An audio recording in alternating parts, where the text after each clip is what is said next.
the expectation of profit solely from the work of others, and or there is essential managerial or entrepreneurial effort, then you might have a security, and that's a regulated activity.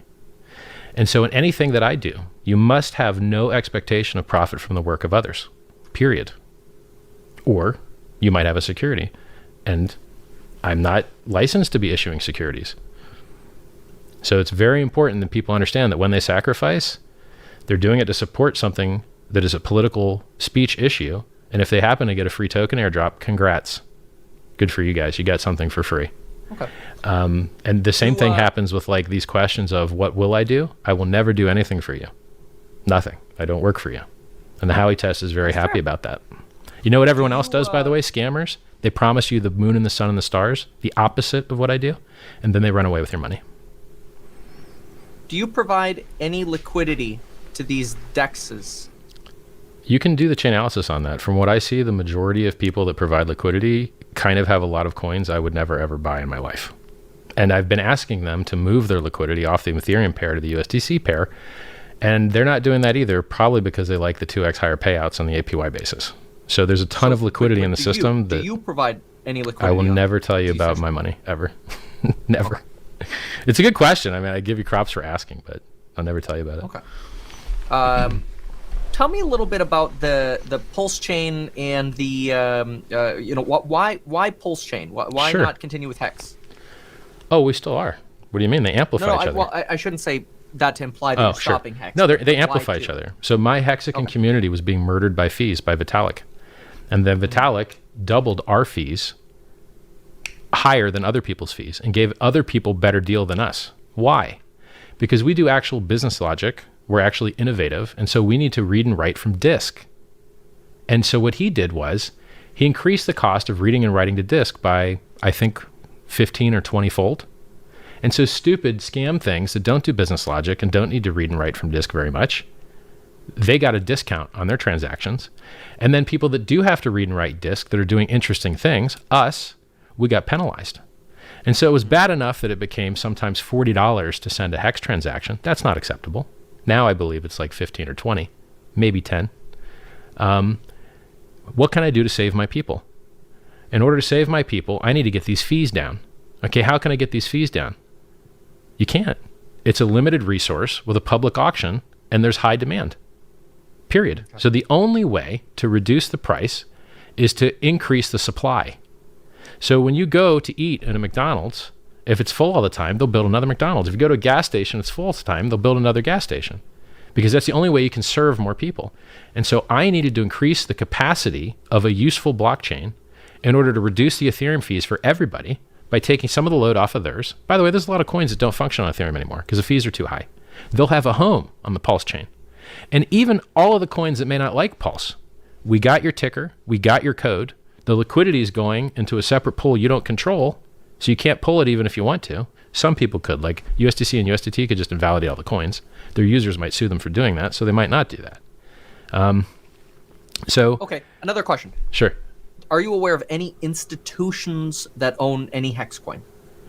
I know publicly registered funds that own Hex. I know billionaires that own Hex. I've personally done phone calls with multi-billion dollar funds that want exposure to Pulse primarily right now. They like Pulse more than Hex for some reason. The last guys I talked to out of Singapore. What about lending? Is Hex marginable essentially? No, which is funny because now that means there's no pain in our chart. When you look at the Bitcoin and Ethereum charts, there's a lot of pain of liquidated shorts and a lot of pain of liquidated longs. There's a lot of people that lost a lot of hours of sleep and a lot of fingernails and a lot of relationships by losing money margin trading. And there's none of that in Hex because you'd never be able to long it and short it anywhere. So our chart's the most pain-free chart in the history of crypto. And I think another... Go ahead. Why does your market cap differ from like CoinMarketCap's market cap for Hex? Well, market cap... So here's another thing that's a huge scam in cryptocurrency that I'm the only person that'll tell you about. It's a good thing we talk because I'm the only guy that'll tell you these things. Everything drops 85%, everything except stables. Ethereum dropped 95 gross. Circulating supply is what's supposed to dictate market cap. Right. Everyone includes Satoshi's coins, which have never circulated, never ever moved ever in the circulating supply, which is multiplied by the price to get the market cap. So market cap just equals supply minus your feels as to how much you think is actually circulating times last traded price. So in Hex, first of all, is it reasonable that Hex's market cap goes down when people perform the best behavior in the system of locking up their coins and burning them? So that if everyone locked up their coins and there was only one left, you'd have an extremely low market cap, but extremely insanely wealthy users? No, it doesn't make sense. Is it intelligent that Satoshi's coins, which have never moved, count towards market cap? But in Hex, so like Coin Paprika doesn't include 50% of the supply because they figured the OA had it, even though the OA has moved coins around, even though the OA is staked and unstaked or through, daughter addresses or whatever. So, and I should be clear about that language. The coins that used to be in the OA and were transferred for reasons unknown to parties unknown, staked and unstaked, but the original location where they used to be was in the origin address. Other sites like CoinMarketCap, they never even have updated the supply for years or a year and a half.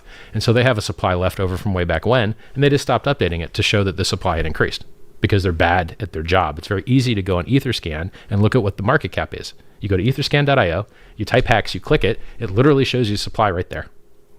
Now, here's another thing that Hex does. When you lock your coins, it burns the coins, but in the contract, there's another thing called allocated supply, and that's the total of all the coins that exist plus all the coins that are locked. And so you could multiply allocated supply times last traded price. You could, it's basically this, the coin ranking sites adjust you by what they feel like adjusting you by, and they'll find some way to manually modify what your circulating supply is to just put you at whatever rank they want.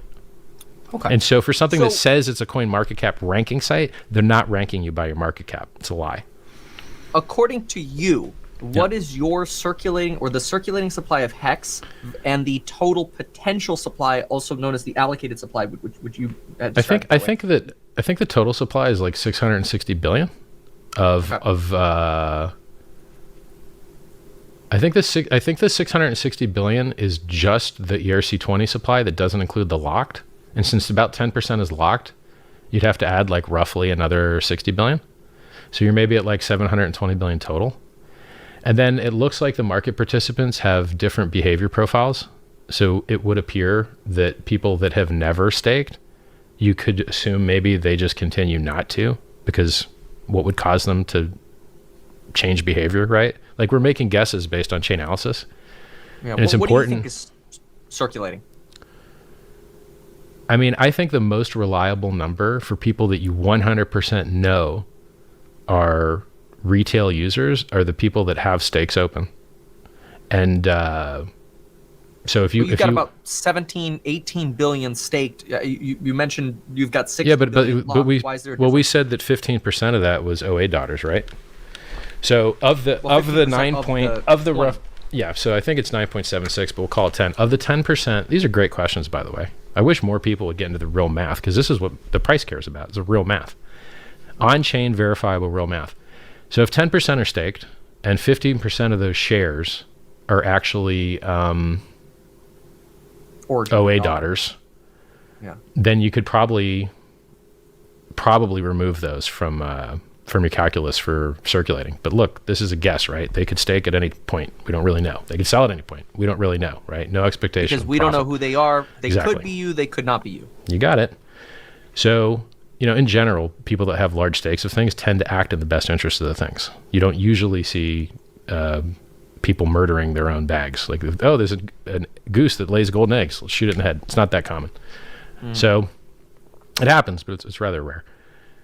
So I would say, what is that? So if you remove, now look, well, let's just remove the 15%. So what's 15% off of 9.76? Like 8%'s left? Yeah. So let's say 8% of 770 billion total is like what, 60 B?